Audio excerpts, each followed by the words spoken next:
Good afternoon. My name is Chief Billy Joe Tuckrow. I'm the Chief of the Mikisew Cree First Nation. I stand here today joined by the Treaty 8 First Nations of Alberta Grand Chief Trevor Mercady and the Assembly of First Nations National Chief Cindy Woodhouse Neekpanak to tell this federal government that as they present their budget focused on rapidly growing Canada's economy, that growth cannot come at the expense of our people's lives.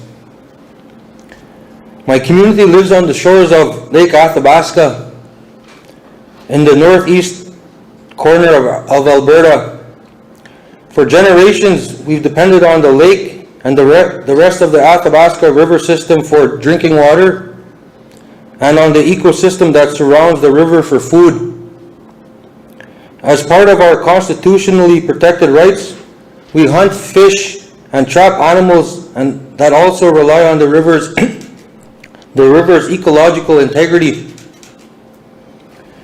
Our river system is surrounded by tailings ponds, man-made structures that hold a toxic byproduct from oil extraction. In Alberta, there are 1.4 trillion liters of toxic oil tailings, and most of them sit right beside the Athabasca River system. Both the federal government and the government of Alberta are in the process of allowing the toxic waste to be dumped into the Athabasca River, threatening the very water system that the members of the Mikisew Cree First Nation and several other communities rely on for survival. These governments are looking at something called treat and release, where these toxic oil tailings would be treated and released back into the environment. The technology for treating these oil tailings is unproven and cannot guarantee that the water would be safe for my people to drink. Since the outset of the development, our watershed has been impacted by several cumulative effects that have yet to be understood and effectively managed. Adding yet another significant cumulative effect to an already fragile system is unacceptable. My community knows something about this. In 2022, 5.3 million liters of tailings contaminated wastewater leaked into our groundwater. For months, we were told it was just discolored water. It took Imperial Oil and the Alberta Energy Regulator 9 months to tell the public about the leak. And I can say this, that year where there was an influx of cancer from then till now. I am here today to tell Canadians that our people are facing a cancer crisis. Our community is seeing higher rates of cancer than average, including high rates of rare cancers. In the 3 years that I've been chief, I estimate about 60 people have been diagnosed with cancer. Every time I travel, I come back to more cases. We are currently undergoing a health study to see what's causing these cancers, which we suspect are largely tied to industrial activities on our traditional lands. And on just a side note, I can say this. We just had a couple in our community just recently got married because the wife is sick from cancer. They're doing this so for themselves. But you guys need to see this is what we're dealing with in our community. For far too long, it's been pushed to the side. Right now, there are no federal or provincial regulations that allow for treat and release. We've been told by government officials that the only thing stopping this is the Fisheries Act, which prevents pollution that could be damaging to fish. Oil sands tailings are considered toxic to fish. We are standing here today to call on these governments to care about the health of our people as much as they care about the health of fish and to take treat and release off the table. Managing oil tailings is one of the biggest issues facing the oil and gas industry, and will continue to be a problem as long as oil sands extraction continues. And for federal government hyper-focused on accelerating economic growth, no amount of fast-track nation-building carbon capture projects will take away the problem of what to do with the oil sands tailings. We continue to work with the federal government to explore the alternatives of treat and release, and we encourage them to continue that work to find a solution that keeps our community safe. I have personally invited Prime Minister Carney to visit us in Fort Chip on the Mikisew Cree First Nation territory and to see the impact the dumping of toxic oil sands waste would have. We have heard nothing back from Prime Minister Carney. We are calling on the federal government to work with us to address these health concerns immediately. Thank you, and at this time I'd like to hand it over to Grand Chief Trevor Mercady from Treaty 8. Thank you.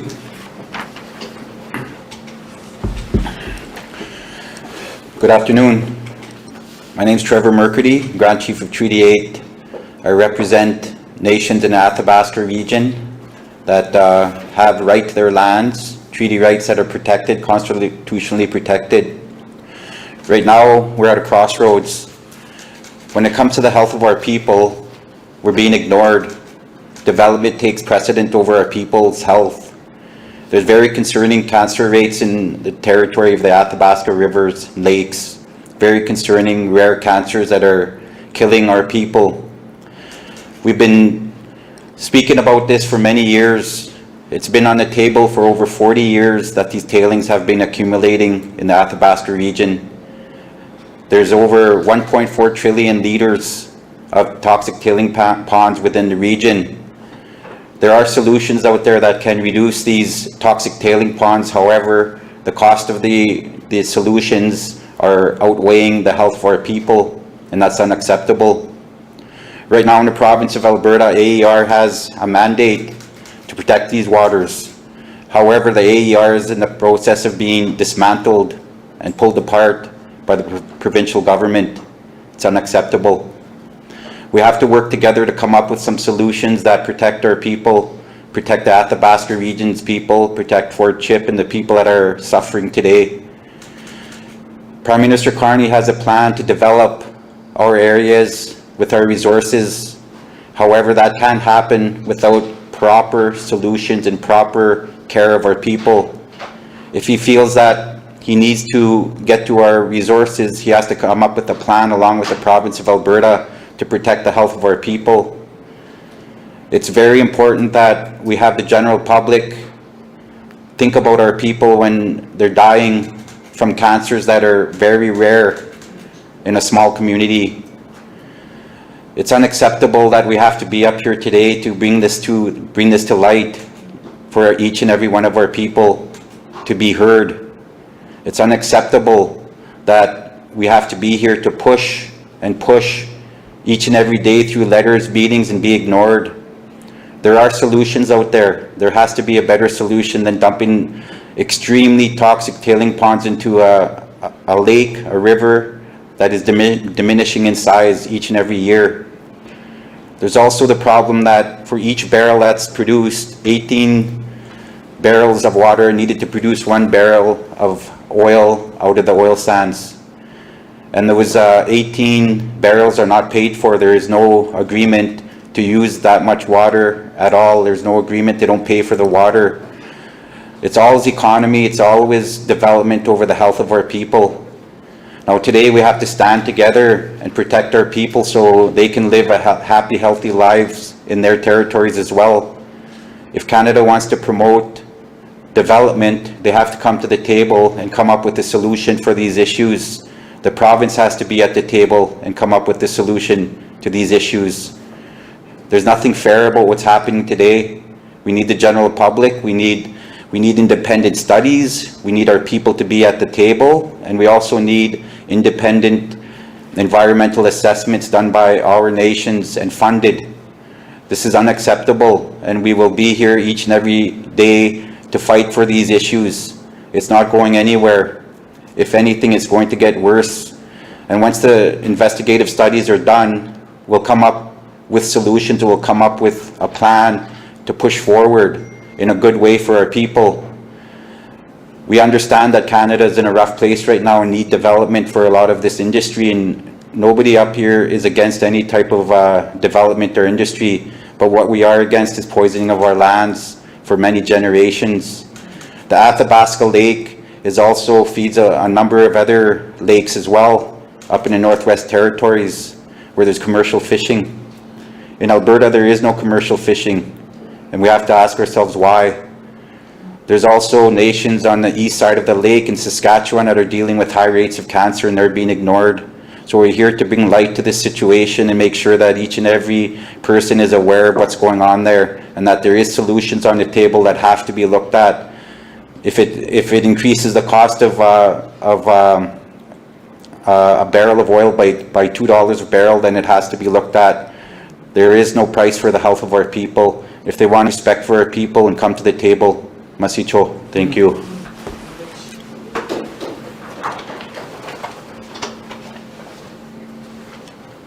Thank you so very much. I want to thank the Algonquin Territory on whose lands we are on, and thank them for always welcoming all of us to their beautiful territory.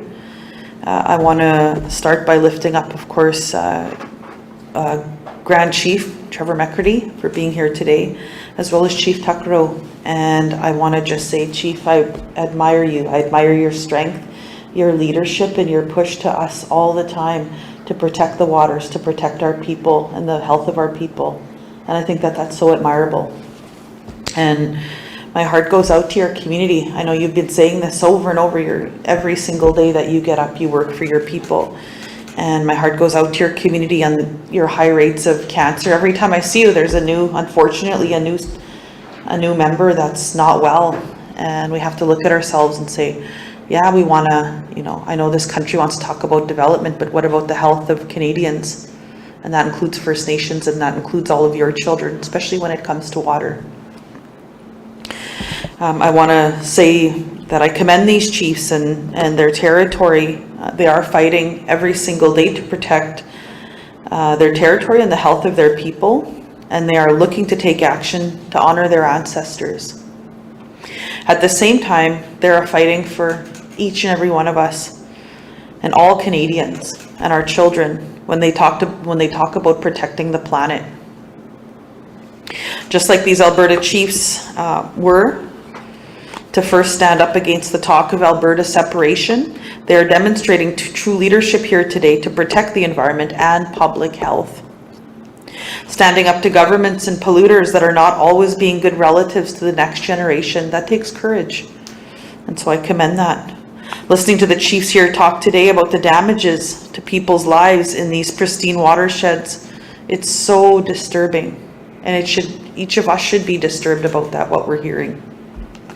So we renew our demand to the Prime Minister to honor his promise during the election and reintroduce the First Nations Clean Water Act this month.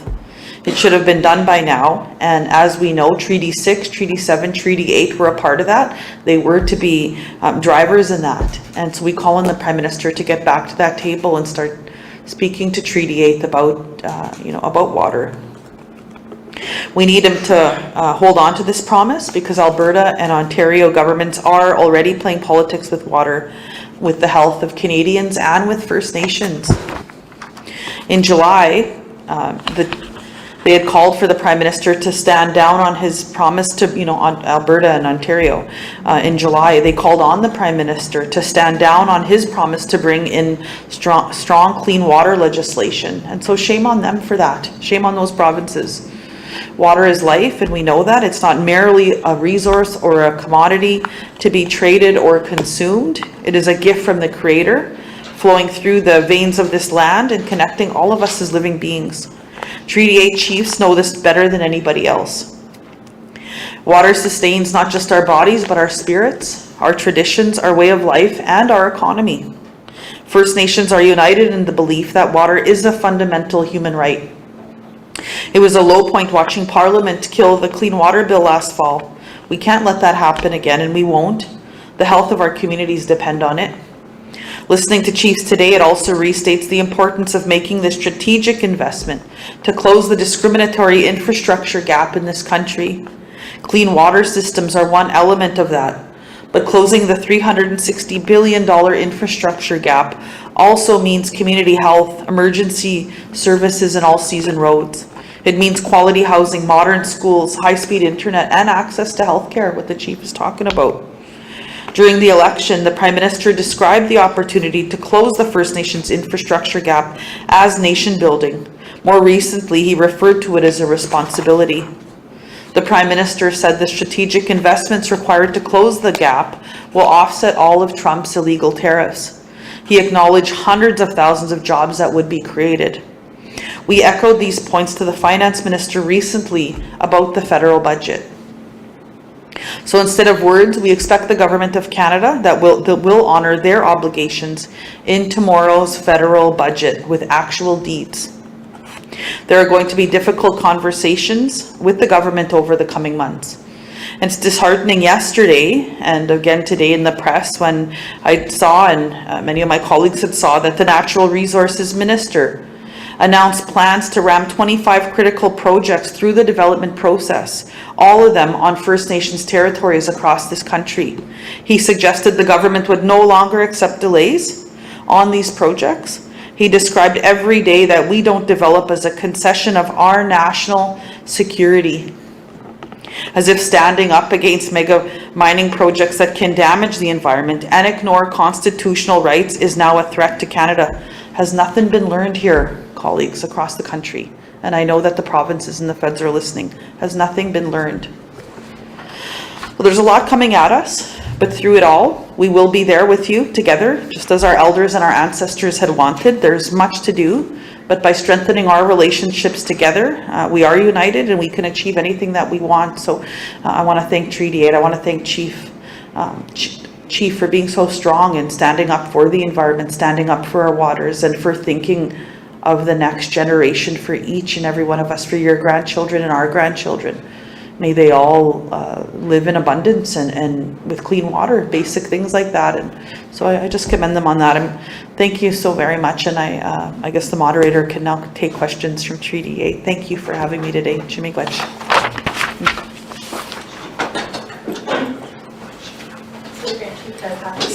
Thank you.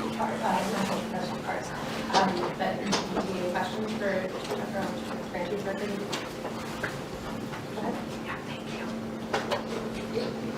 for Yes, please.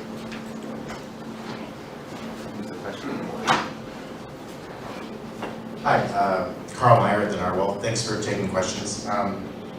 So on the treaty release in Alberta, I'm wondering if you would recognize the legitimacy of Alberta's regulations if they were to go forward without federal sign-off. Can you say that again?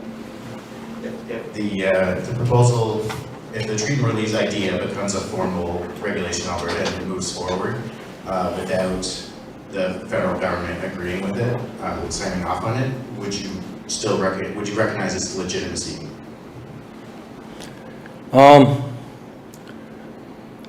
We would have to take it as being legitimate, because in Alberta we see how things are being done there now, and even just what they recently did with the teachers there and the non-withstanding clause there tells me that they're willing to do anything to get their way. But I can say this, that we're not going to take it sitting down anymore. This is the fight of our life. And as one of my elders told me last week, if they're going to allow treat and release, they might as well just come and shoot us all now. We're not taking this lightly. If we have to shut down Highway 63, we will. If we have to be the first First Nation to be charged with the Critical Infrastructure Act, we will. Because our recently commissioned cancer study says we cannot be quiet anymore. 149 people from 93 to 2022. That's not including from 2022 to current. In 2022, there was the Imperial incident, and that's when the influx happened. And then and what we're dealing with in Alberta now is AHS will not disclose the information from 2022 to current, because like I made mention in my opening, there's been, I've estimated between 50 to 60 of my people being diagnosed with cancer. And the thing is too, it's not only just people being diagnosed, it's people that had cancers in remission that came back. So, like my elders told me, this is the fight of our life. This is the one. If we want to be in existence downstream, this is the fight now. Thank you. If I can follow up. Obviously, you know that the committee in Alberta that sort of studied this issue and came up with recommendations, Oil Sands Mine and Water Steering Committee recommendations. I'm just wondering what you think of the committee and its work.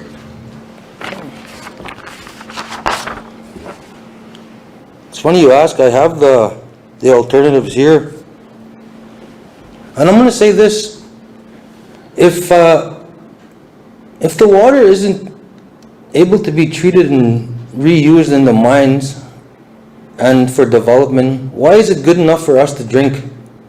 We're tired of being the guinea pigs of Canada.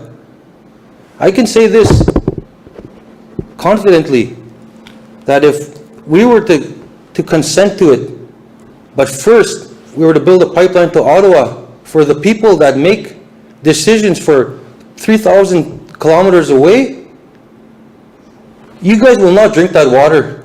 Same thing with the executives, the oil executives in Calgary. I've challenged them.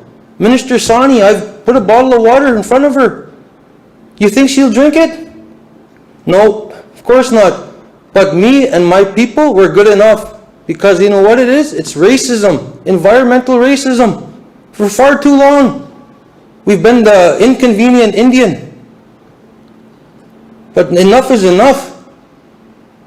Like I'm standing here today, I should be at home honoring one of my longtime employees, a 30-year plus employee, one of my elders. But I'm here to tell our story because for far too long we've been pushed under the rug. For what? Because people choose wealth over our health, profits over people. Like I said, we're not anti-development. We're actually pro-development, but things got to be done right. This is 2025. If the solution is to treat and release the water, you need to do better. Come and drink our water. Come and shower in it. Come and play in the water where our kids swim in our beach area. The fish have better chance of survival than I do. Carney, Premier Smith, you guys need to do better. I've hand-delivered you guys letters, and what? You guys slough us off. Because why? Because you'll rather choose wealth over health. And you guys are selling greenwashing propaganda to the world, saying everything's good in Alberta. She just came back from the Saudi, looking for new partnerships. Why don't you partnership with the First Nation people in Alberta to come together and work on this problem together instead of pushing us to the side always? Thank you. Hi, Natasha Pulaski, Canada's National Observer. Thank you so much for taking our questions.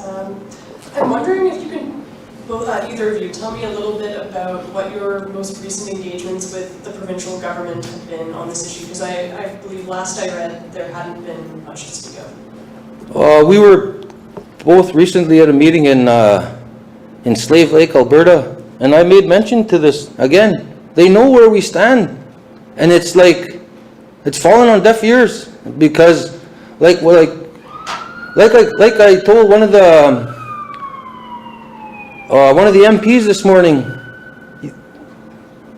the federal government needs to do their job here. Our relationship is with the Imperial Crown, who is above Canada and the provinces, but yet they wait until see how much they can push us, and then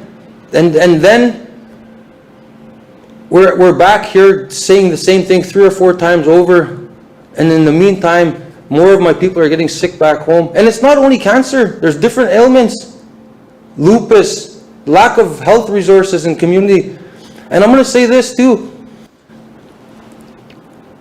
the healthcare in my community, by the time most people are seen and actually diagnosed, it's 3 or 4 months, sometimes 6 months. So by the time they're dealing with their diagnosis, it's either stage 3 or stage 4. And by that time, all they're doing is just monitoring and keeping the people comfortable till their time is up. And I know this firsthand because I dealt with this with my mother the last year and a half. And it's terrible. I wouldn't wish this on anybody on any part of Canada, or never mind only Canada, the world. There was a time when I was a little boy when I used to tell everybody, you know what they used to say, when you see the natural disasters around the world, oh, we're so lucky we don't get tornadoes, earthquakes and stuff. I said, watch, in 30 to 40 years, watch what happens to us for the oil sands area. We're going to be sick and dying.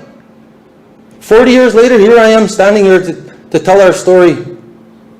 And like I said, enough is enough.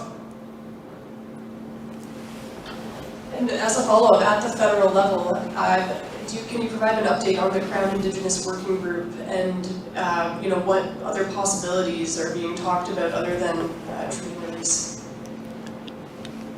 Like I made mention, to reuse it in their oil sands development mines. That's off the list.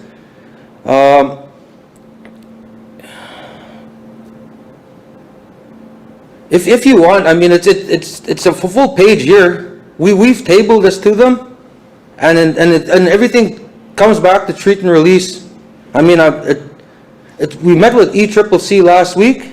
Same thing. We talked about the options, but everything's circumvented and it went back to treat and release. For some reason, it's the most cheapest economical way for them to do it, but at the same time, it's at the health and safety of my people. Thank you.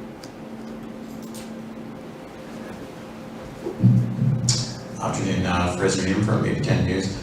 I just wanted to go back actually to that 2022 spill. We did cover it, and there was a lot of questions about when the spill happened and when Imperial Oil reported, and also to the Alberta regulator when they knew about it. But there was supposed to be a lot of follow-up and things like that. I never heard what actually happened with that issue. Was there any? What happened in the end? There was a $50,000 fine for Imperial Oil by the Alberta Energy Regulator. That's why I'm saying this whole process in Alberta is flawed, because you have the Alberta government in bed with the Alberta Energy Regulator, who fined Imperial Oil for $50,000 for a seepage of 5.3 million liters of toxic substance, and then 9 months later tell us. Like, I mean, when is enough enough?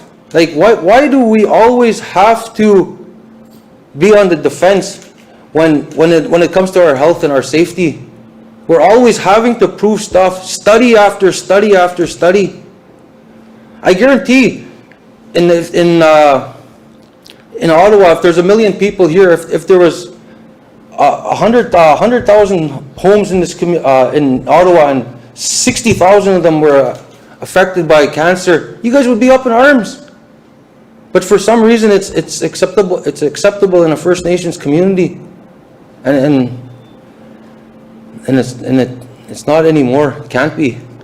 And I also remember the federal government was supposed to work to have a better, I guess, working relationship with the parties in Alberta, and they were supposed to be more involved. Did they do anything as follow-up in terms of some of the issues that have been there?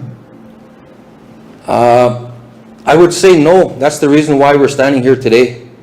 We, like I said, I've hand-delivered letters to Carney, hand-delivered letters to Premier Smith, and they all indicate the same thing.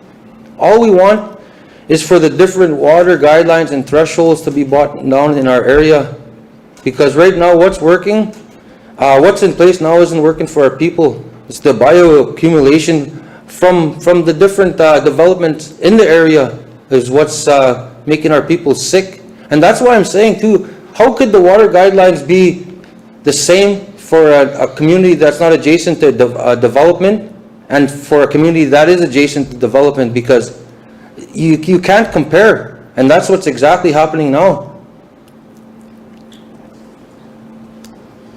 Hi there. My name is Emily Hazen from the Global Mail.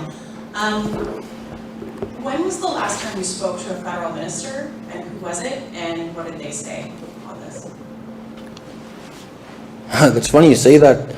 The last federal minister was that came up and met with us was Minister Guilbeault, who just recently vacated the ECCC seat, and he came into the community. We met with him, and it's documented on record that because we knew treat and release was already on the table even when I came in as chief. It was one of the things that I was first presented with.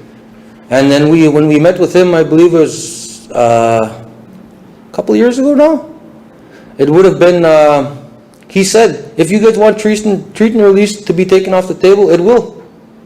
And lo and behold, the change of shuffle of the government, he's no longer the ECCC minister, and now having to play catch up again in regards of having to educate these ministers again on what's happening in our area. And the budget's released tomorrow. We know that there are going to be budget cuts. We don't know where they are yet, but I was wondering, either one of you, or if there's one who wants to speak more, chiefs, what could it mean to you to have a budget cutting to, say, Indigenous services, or to departments that affect your communities? I can say this confidently, if there is budget cuts in regards to, you need to remember we're remote. Everything we pay for is double. You guys get a bottle of water, or a flat of water here for what, $3 or $4? We pay about $25 a flat of water, so it would not be acceptable. Actually, you're putting our people at more of a disadvantage, especially being remote. I've actually made mention this to the Premier and the Prime Minister that our healthcare actually needs an injection of more funds, because we're actually doing the federal government's job, I guess. Our responsibility is because like I said, a lot of our times our people are, where I live, it's a clinic, it's not a hospital, and we're seen by paramedics. You guys here, you make the call 911, who shows up? A paramedic takes you to the hospital, then you're seen by an actual professional. So this will put us at a total disadvantage. And like I said, in my people, once they start to feel sick or whatever, they go more into the clinic over and over, and by that time it's a headache, or you're just a sore stomach or whatever. 10 times over, by that time it's 3 or 4 months lapsed. They go to and this is where I'm saying we're doing the federal government's job, is because we're using our own source revenue to get our people out of community to have those second and third opinions for their own sanity, I guess, because the anxiety level in my community is sky high right now. Thank you. Thank you.